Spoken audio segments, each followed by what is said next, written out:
Operation সিন্ধু হওয়ার just 10 দিন আগে যখন পেহেলগামে ওই স্ট্রাইকটা হলো, করাচিতে একটা কনফারেন্স নিয়েছিল আসিম মুনির। সেখানে আসিম মুনির 3টি কথা বলেছিল, খুব ইন্টারেস্টিং, যেটার উপরে বেস করে আমরা চিন্তা করছি।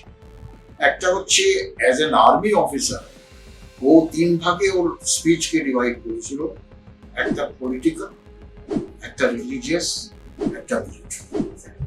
পলিটিক্যালি ও বলল যে we are 2 nations, it can never become 1 nation theory. Pakistan was created because of religion. Muhammad Ali Jinnah and Gandhiji তারা বসে ডিসাইড করলো যে দেশকে ডিভাইড করে দাও পিওরলি বেসড অন রিলিজিয়ন, ইসলাম, আর এদিকে আমরা বলে দিলাম secular. He conveyed that. Secondly, he conveyed that Islam is the best and সবথেকে পুরনো রিলিজিয়ন ইন দি ওয়ার্ল্ড। ইসলামকে যারা বিশ্বাস না করে তারা সব কাফির।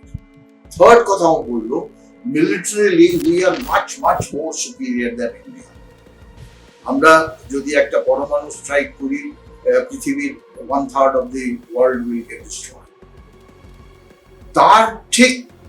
তার ঠিক 10 দিন পরে পেহেলগামে স্ট্রাইক হলো, যখন ওই টেররিস্টরা রিলিজিয়ন বেসড হত্যা গুলিরা চালায়।